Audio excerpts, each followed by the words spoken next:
फिर क्या बताते हैं,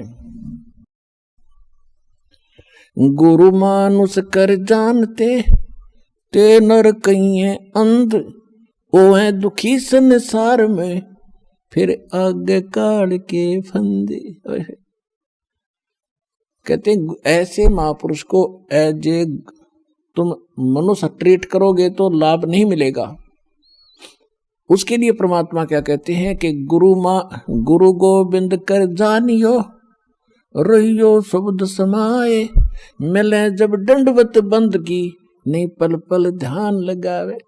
कि गुरु को परमात्मा जानकर आप व्यवहार करना। अपने आत्मा एक सीधी सी बात है, जैसे ये दास परमात्मा ने भेज दिया तो दास वो परमात्मा नहीं है जिसकी आपको चाह है, लेकिन इस दास को एज ए गॉड ना मानोगे, भगवान की तरह नहीं मानोगे तो वो भगवान नहीं मिल सकता। अब जैसे एक गणित का एक प्रॉब्लम आती है, गणित में एक प्रश्न आता है, उसमें मूलधन ज्ञात करना होता है, बाकी दर भी टाइम भी सारा कुछ दिया होता है। तो उस मूलधन तो अरबों खरबों में होता है, अरबों खरबों का अमाउंट कई करोड़ रुपए का होता है। तो उस कई करोड़ अरब खरब के मूलधन को जानने के लिए आपको मानना पड़ता है सपोज मूलधन इज 100 रुपीज। जो मूलधन है वो 100 रुपये, मान लो मूलधन 100 रुपये मानकर हम सवाल निकाला करते, प्रॉब्लम हल करते थे। तो वो प्रश्न का हल ऐसे ही होगा, ना हो ही नहीं सकता। लेकिन वो 100 रुपये मूलधन नहीं है, लेकिन वो मानना पड़ेगा, तब उससे वो दर निकलेगी और उसके बाद फिर कैलकुलेशन करके हम निकालते हैं। वो ओरिजिनल मूलधन तब प्राप्त होता है, तब हम सफल होते हैं। इसी प्रकार आप जी ने इस दास को मानना पड़ेगा। मान लो रामपाल भगवान, रामपाल वो भगवान नहीं है।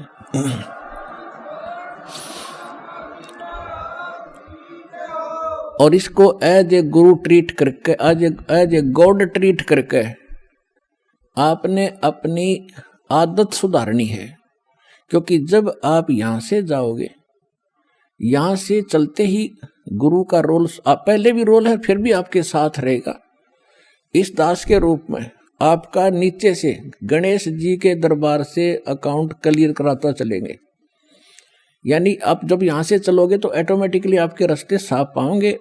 जैसे स्थान पर वो खड़े होते हैं, चौराहे पर सिपाही होते हैं ट्रैफिक को डाइवर्ट करने के लिए, ऐसे जब आप संसार छोड़ कर चलोगे आपको आप बताते चलेंगे आप इधर जाओ, आप इधर जाओ, तो आप गणेश जी के उसमें जाओगे। वहां जाते ही आपको क्लियरेंस चिट मिलेगी, अग जाइए जी आप जाओ। क्योंकि आपकी भक्ति ऐसी बन जाएगी, उनसे आप मुक्त होते चले जाओगे। फिर आओगे स्वाद चक्र में, यानी सावित्री ब्रह्मा के दरबार में, तो वहां भी आपको क्लियर चिट मिलेगी, आप जाओ जी आपका काम पूरा। क्योंकि परमात्मा पहले करवा के जा चुका होगा इस दास के रूप में। और फिर आगे जाके बैठ जाता त्रिकुटी के ऊपर, जहां मालिक का यहाँ इस ब्रह्मांड में एक मूल स्थान है, ऑफिस है, कार्यालय है।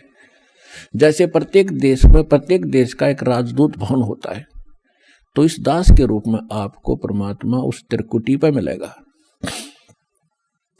तो फिर आप जाओगे नाभि कमल में। नाभि कमल में विष्णु और लक्ष्मी जी का दरबार है। वहां आपको फिर वहां से अकाउंट क्लियर लेना पड़ेगा, वो भी चिट आपको तैयार मिलेगी, नो ड्यू सर्टिफिकेट। फिर आप आओगे हृदय कमल में, विष्णु पार्वती और शिव का जो दरबार है, फिर वहां से आप चलोगे। और फिर आओगे आप कंठ कमल में, दुर्गा का स्थान है, वहां से भी आपको क्लियर चिट मिलेगी। फिर आप पहुंचोगे त्रिकुटी पर। त्रिकुटी पर जाकर के फिर 3 रास्ते बन जाते हैं, उसको त्रिवेणी बोलते हैं। इन्हें कख भी नहीं पता त्रिकुटी पर। ये राधा स्वामी वाले कहते हैं हमने कोई जरूरत नहीं वेद ग्रंथों का, किसी को हम नीचे के भगवानों से हमने कोई लेना देना नहीं, हम तो सीधे त्रिकुटी में ध्यान लगाते हैं। त्रिकुटी को बरवाड़ा का बस स्टैंड है, वहीं पहुंच जाओगे त्रिकुटी पे। वाह भाई वाह। त्रिकुटी तक पहुंचने के लिए बहुत जोर लगेगा तुम्हारा। 7 जन्म भी 100 जन्म नहीं पहुंच सकते। साधनाओं से 5 काल नाम के जानो, पांचों काल के नाम जाप करते हो, साधना कोई है नहीं, गुरु तुम्हारे है ही नहीं, क्योंकि जो राधा स्वामी के मुखिया थे शिवदयाल जी, उसका कोई गुरु नहीं, और वो भूत बनकर अपनी शिष्या में बोल रहा है। जैसे हम भूत बोलते हैं यहाँ पर, आप देख लो किस किस के अंदर बातें करते, ऐसा वो बातें कर रहा है वहां पर। तो कहने का भाव ये है कि त्रिकुटी पर जब आप पहुंचोगे तो वहां इस दास के रूप में परमात्मा मिलेंगे, और जैसा व्यवहार विचार आपका यहाँ है और जो डिमांड आप यहाँ लेकर मर रहे हो, तो वहां जाके फिर नहीं मांगोगे कोठी चाहिए जी, कार बन जाए, तो परमात्मा कहेंगे जाते नीचे तू कार कोठी ले, वापस भेज देंगे। तो ये भी आपने आपकी इच्छा यहाँ से इसलिए हटाई जाती है कि केवल ये मांगो, साई इतना दीजियो जा मैं कुटुंब समावे, हम भी भूखे न रहे अतिथि न भूखो जावे। बता फिर क्या रहेगा मांगने। कुटुंब समान का अर्थ है परिवार की रिक्वायरमेंट ऑफ द फैमिली। अब रिक्वायरमेंट अगर आपने कोई मोटरसाइकिल की आवश्यकता है तो वो भी देगा भगवान, अवश्य देगा। अगर आपको कार की आवश्यकता तो कार भी देगा, ये गारंटीड समझ लेना। अब जिसने जाना है खेत में और वापस आना, बताओ वो क्या करेगा हेलीकॉप्टर का, वो तो मतलब की बकवाद कर रहा है। तो इस तरह की और फिर कहने अभाव ये मान ले कार मिल गई, जब के कौन सा तो देवता बन गया, निर्धन भक्ति कर रहा है, मजदूर भक्ति कर रहा है। भक्ति भगवान को प्यारी है, भगत भगवान को प्यारा है, तो भक्ति करनी पड़ेगी। किसी ने सुविधा है ऐसे जाने में तो वो कोई दिक्कत नहीं, वो ले लो, वो दे देगा। लेकिन एक मजदूर ने कहा मैंने कार चाहिए, तो कार ने शर्मा मारा, कसी उठा के तेरे जाके वहां खड्डा खोदना, कार ने क्या करेगा। हाँ, भक्ति दोनों ही करोगे, दोनों ही मुक्त होंगे। एक भक्ति दोनों ही सफल होगे, वो कार में घूमने भी सफल होगा और मजदूर भी को भी वही पद मिलेगा जो उस कार में बैठे हुए को मिलेगा। तो हमने तो वो चाहना है, यहाँ की वस्तु चाहिए नहीं आपको। तो इस प्रकार जब इस तरह की भावना आपकी हट जाएगी तो वहां त्रिकुटी पे एग्जाम होगा आपका। जैसा व्यवहार जैसा विचार आपका यहाँ इस दास के प्रति है, भगवान देखता रहता है। कहते मौला बैठा मोरचे और देखे जन की भेड़, दवा 10 कोट जम किंकर तहां एक नाम की खेड़।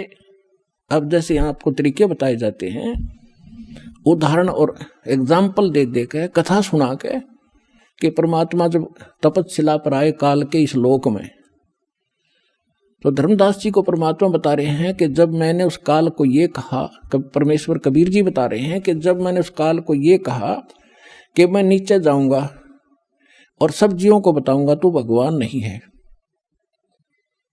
और सब गलत मंत्र जाप कर रहे हैं, उनको यथार्थ ज्ञान दूंगा, यथार्थ मंत्र दूंगा और सब जीवों को पार करके सतलोक ले जाऊंगा। तूने बहुत दुखी कर दिया इनको, भगवान की आत्माओं को। तब वो काल इतना ताकतवर है कि मेरे ऊपर झपट्टा मारा मारने के लिए, तो मैंने सतनाम का जाप शुरू कर दिया। और जो ही मैंने सिमरण किया श्वास से, ऐसे गिर गया जैसे पक्षी की पांख कट जाती है। तो कहने का भाव ये है कि जब आप पर कोई आपत्ति आती है, प्रथम मंत्र मिला है तो उसका सिमरण कर दिए शुरू, और सेकंड मिला है सतनाम तो सतनाम का सिमरण शुरू कर दीजिए। सारनाम मिला है तो वो तो कहना है क्या है, वो सिमरण कर दिए। तो तीनों ही एक जैसा प्रोटेक्शन करेंगे यहाँ की आपदाओं में। तो यहाँ परमात्मा हमें बताना चाह रहे हैं, तो यहाँ हमें बताना चाह रहे हैं कि जब कोई भी आपत्ति आवे तो अपने श्वास का सिमरण आपने शुरू कर देना चाहिए।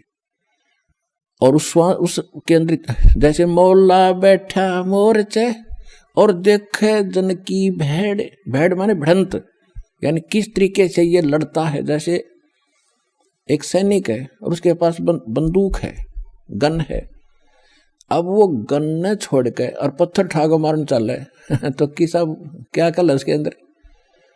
तो आपको ये सतनाम, ये नाम की एक बंदूक दे रखी है, हथियार दे रखा है इस काल के दूतों के साथ लड़ने के लिए। अब जब आपके ऊपर आपत्ति आती है, यम के दूत आते हैं, चाहे परमात्मा ने लिखा, गरीबदास जी ने लिखा है कि वो परमात्मा आपकी हर गतिविधि देखता भक्त की, और आपको ये भी देखता है कि वो किस तरह से उनसे निपटेगा काल के दूतों से। कहते 12 करोड़ यम के दूत, 4 दूतों की तो बात ही छोड़ो जो तुम्हें लेने आते हैं। अगर 12 करोड़ यम के दूत सामने खड़े हों और आपने एक सिमरण कर दिया, वो 12 करोड़ न्यू पड़ेंगे, जाके एक दूसरे के ऊपर उछलते भागते नजर आओगे, न्यू मैदान साफ कर जाएंगे।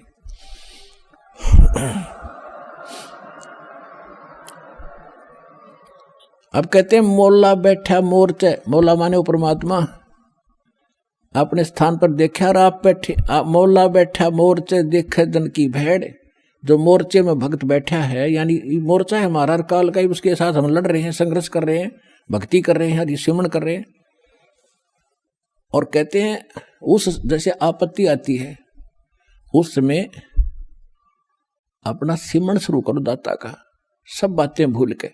और वहां नो का हरी मां मर गया बचाइए तो कहेगा भगत है वो। तो परमात्मा ये देखता है कि वहां आप कैसे कौन सा फार्मूला अपनाओगे, तो वो तरीके आपको यहां बताए जाते हैं। तो वहां एग्जाम होगा त्रिकुटी बजा का आपका। तो यहां परमात्मा कहते मौला बैठा मोर्चा देखे दिन की भेड़, आपकी लड़ाई देखता है, बढ़त देखता है, यो कैसे मुकाबला करता है।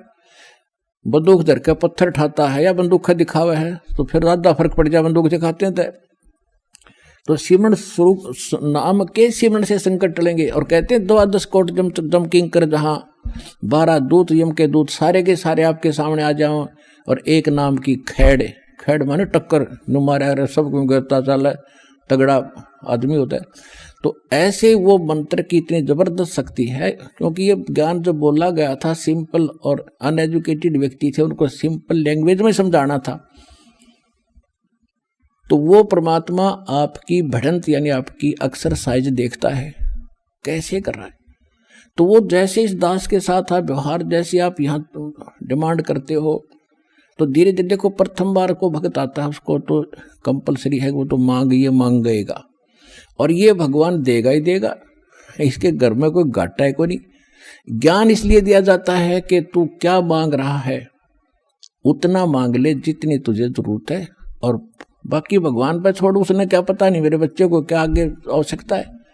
आगे तैयार खड़ा पाओगा आपका, आपसे पहले खड़ा मिलेगा, इसको किस चीज की आवश्यकता है। पति भरता जमी पर जो जो धर पाओ, समर्थ झाड़ू देत है ना काटा लग जाए। तो आप उसके हो गए, तो फिर आपके जीवन रूपी सफर में झाड़ू लेकर कहते हैं मैं उसका दास हूं। दास किसे कहते हैं? गुलाम को।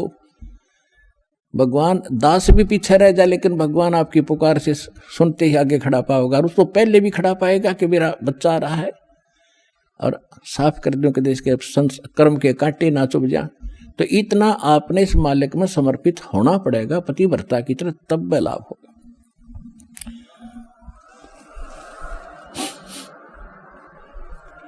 जब आप त्रिकुटी पर पहुंचोगे, अब जैसा भाव आपका यहां है, जैसे सोपन में भी फिर ऐसा ही करते हैं, जैसा आप अपने जागृत जीवन में कर रहे हो दिन में, ऐसा ही आपका फिर स्वप्न होगा।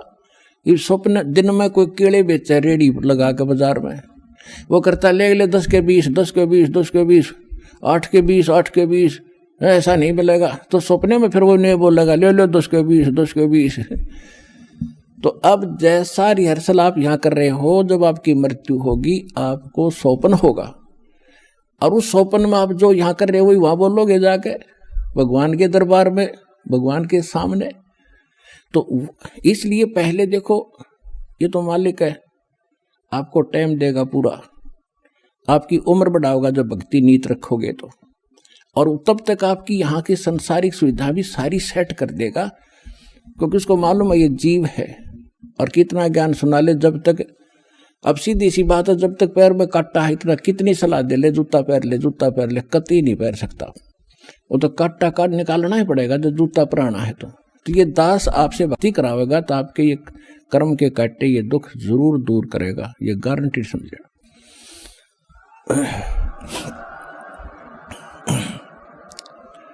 तो उसके लिए आपको धैर्य रखना पड़ेगा, धीरे धीरे रे मना धीरे सब कुछ हो, और माली सीते 100 घड़ा ऋतुआएं फलो। फिर गुरु मानुष कर जानते, गुरु बिन माल, गुरु मानुष कर जानते ते नर कहीं है अंध, ओहे दुखी संसार में फिर आगे काल के फंद। परमात्मा आपको त्रिकुटी पे मिलेंगे, वहां जाते ही आप समर्पित हो, जैसे दंडवत करोगे तो देखोगे मुंह की तरफ, और परमात्मा जिधर जाएंगे आप पीछे पीछे वहीं भाग लोगे, वहीं साथ जाओगे। तो वहां आपको धर्मराज के दरबार में ले जाया जाएगा। गेल जाएंगे दाता साथ में इस दास के रूप में। भाई कर ले गुरु वकील मुकदमा भारी है। परमात्मा सब तरह की सलाह देते हैं कि गुरु आपके एज ए एडवोकेट का भी काम करेगा उस धर्मराज या न्यायाधीश के दरबार में, जो यहाँ का चीफ जस्टिस है 21 ब्रह्मांड का, एक ब्रह्मांड का।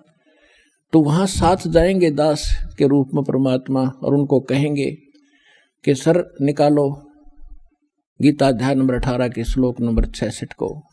ये विधान है भगवान का, सर्वधर्मान परित्यज माम एकम शरणम व्रज अहम तवा सर्व पापे भयमुक्षामि मा शुच। वो किताब खुल जाएगी गीता वहीं पर कि इस तेरे भगवान की बोली हुई है ये, इस ब्रह्म की। और देखो ये क्या कहता है कि मेरे सतर के सब पूजा मुझे दे दो और फिर तुम जाओ, अब जी छोड़ो इसको। ये ओम नाम का जाप 2 सेकंड, सतनाम में 2 सेकंड मंत्र जो आपको दिया जाता है, उसमें प्रथम जो मंत्र है सतनाम 2 अक्षर का है, 2 पहला अक्षर का मंत्र है, ये ब्रह्म का है ओम। इसकी कमाई वहां दे देंगे, फिर वो ऑटोमेटिकली छोड़ देंगे, आ जाओ जी आप फिर। और फिर दूसरा मंत्र है सतनाम का, दूसरा अक्षर है, उसकी कमाई फिर अक्षर पुरुष के लोक में देंगे जाके, वहां भी आपके साथ रहेगा परमात्मा इस दास के रूप में। और जब फिर 11वां द्वार पार किया, फिर 12वें द्वार को पार करके तब सतलोक में जाया जाएगा। ये 11वां द्वार, कोई 10वें द्वार तक अटक रहा है, एक ने की 11वीं खिड़की पर सुन ली अधूरा सधूरा। ये थे नीम हकीम, ये मधु परमहंस रांझडी वाला, 11वीं खिड़की आ गई, किशन नहीं पाई आज तक। ये थे काल के दूत। और परमात्मा को पता था कि इन मेरा संत धोएगा जाके, सारे की पोल पाड़ देगा। तो वो 12वां द्वार पार करके सतलोक में प्रवेश करेंगे और तब वहां चले जाएंगे जहां लौटकर कभी नहीं आते। तो परमात्मा की भक्ति और साथ में गुरु का यूं सहयोग आपको सदा बनाए रखना पड़ेगा। गुरु को सिर पर राखियो,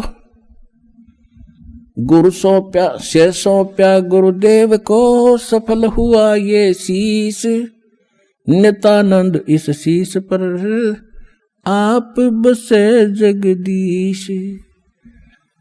कोटि जीव कोटि शीश तन दे लिए, जमराजा की फेंट, एक शीश देख ले सतगुरु अपने की भेंट। कहते इस काल को तने असंख्य शीश दे दिए, कित बेमौत मारा तेरे को, और एक शीश गुरु को देकर देख सतगुरु को। शीश देने का मतलब ये नहीं काट कर धर देना। एक गुरु शिष्य थे और गुरु उनको पढ़ा करते थे, बेटा गुरु की आज्ञा का पालन होना चाहिए, गुरु को भगवान के तुल्य मानना चाहिए। एक दिन उस गुरु ने परीक्षा लेनी चाहिए और कहा कि भाई आज मैं आपसे एक आदेश करता हूं। 5-7 भगत थे गुरु चेले, तो सब चेले कहने लगे जो आदेश हो गुरुदेव, कि भी मेरे सिर में 5-5 जूते मारो। अब 5 के 5 सुन हो गए। तो फिर वो याद दिलाते हैं कि गुरु की आज्ञा का जो पालन नहीं करते वो शिष्य फेल होते हैं। भाई देख लो, और तो उठे नहीं, एक खड़ा हुआ, अपना जूता निकाला, गुरुजी के चरणों में बैठ के अपने सिर में मारे 5 पट्टा पट। गुरुजी बोला भाई डांडी मत मारे, तेरे सिर में नहीं मेरे सिर में कहा था मैंने, मेरे मार। तो उस विवेकशील चेले ने कहा जी ये दास का शीश भी तो आपका ही है। तो कहने का भाव ये, आपने ऐसे समर्पित और विवेक से होना पड़ेगा, तब गुरु बिना आपका मोक्ष नहीं। और गुरु आपको मिल गया, आप कल्याण कराओ, अपने परिवार को लाओ, और जहां तक संभव हो सके इस ज्ञान को फैलाओ। बहुत बड़ा परोपकार होगा आपको, विश्व का कल्याण होगा। बोलो सतगुरुदेव।